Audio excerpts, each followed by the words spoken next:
दोस्तों इस वीडियो में आज हम बात करेंगे कि बैंक एफडी पर कैसे होती है ब्याज की कैलकुलेशन, क्या होता है पीरियोडिक इंटरेस्ट पे आउट और कैसे मिलता है तगड़ा रिटर्न।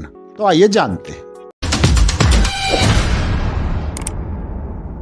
दोस्तों बैंक एफडी को निवेश का सबसे सुरक्षित तरीका माना जाता है। हालांकि बैंक एफडी से जुड़ी बारीकियों को समझना भी जरूरी है। इसमें सबसे जरूरी ये जानना है कि बैंक आपके अकाउंट में ब्याज कब क्रेडिट करता है, मतलब ब्याज पर ब्याज कब मिलना शुरू होता है, क्योंकि आपके पैसों की तेजी से ग्रोथ तभी शुरू होती है।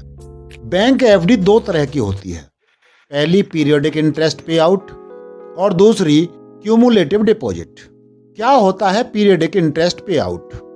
पीरियोडिक इंटरेस्ट पे आउट का मतलब है कि आपकी जमा राशि पर मिलने वाला ब्याज एक नियमित समय पर आपको दे दिया जाएगा।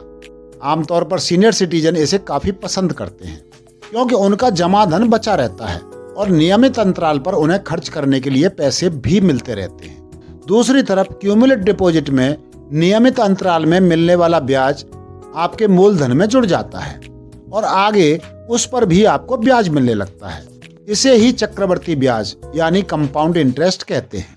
नई उम्र के निवेशक इसे पसंद करते हैं क्योंकि उन्हें भविष्य की जरूरतों के लिए एक बड़ी धनराशि की जरूरत होती है। दोस्तों अब जानते हैं क्यूमुलेटिव डिपॉजिट या संचयी जमा।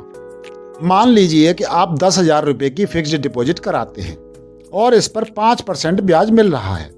अब सवाल ये है कि ये ब्याज आपके मूलधन में किस अंतराल पर जुड़ेगा। ये अंतराल जितना कम होगा आपकी कुल राशि उतनी ही ज्यादा होगी। जैसे सामान्य ब्याज के हिसाब से 3 साल में आपको 1608 रुपए मिलेंगे और आपकी राशि होगी 11,608 रुपए। लेकिन अगर ब्याज तिमाही आधार पर जोड़ा जा रहा है तो आपको 3 साल पूरे होने पर 11,500 रुपए मिलेंगे, यानी 1,500 रुपए ज्यादा। इसी तरह एफडी पर ब्याज मासिक आधार पर मूलधन में जुड़े तो 3 साल बाद कुल राशि होगी 1,608 रुपए। कैसे होती है साधारण ब्याज की कैलकुलेशन? साधारण ब्याज की कैलकुलेशन का फॉर्मूला होता है P प्लस ब्रैकेट में P into R into T upon 100 is equal to M। P का मतलब है प्रिंसिपल अमाउंट यानी मूलधन, जो पैसा आपने निवेश किया है। R का मतलब होता है ब्याज दर। T का मतलब होता है वह समय अवधि जितने साल के लिए आपने एफडी कराई है। M का मतलब मैच्योरिटी अमाउंट है। उदाहरण से समझें, मान लीजिए कि 5 लाख रुपए 5 साल के लिए एफडी में डालें, जिस पर आपको 5.4% की दर से साधारण ब्याज मिल रहा है। ऐसे में कैलकुलेशन से आपको मैच्योरिटी पर 6,35,000 रुपए मिलेंगे। 5 लाख प्लस ब्रैकेट में 5 लाख इंटू 5.4 इंटू 5/100 ब्रैकेट बंद इज इक्वल टू 6,35,000। कैसे होती है कंपाउंडिंग इंटरेस्ट की गणना? कंपाउंडिंग इंटरेस्ट का फॉर्मूला होता है P ब्रैकेट में 1 plus R upon N bracket बंद ब्रैकेट में N इंटू T ब्रैकेट बंद इज इक्वल टू M। यहाँ P का मतलब है प्रिंसिपल अमाउंट यानी मूलधन, जो पैसा आपने निवेश किया है। R का मतलब ब्याज दर से होता है।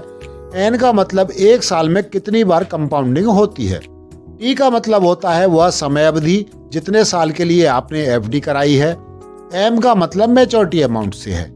कैलकुलेशन कुछ ऐसी होगी, 5 लाख ब्रैकेट में 1 प्लस 5/4 ब्रैकेट बंद दूसरे ब्रैकेट में 4 इंटू 5 इज इक्वल टू 6,41,019 रुपये।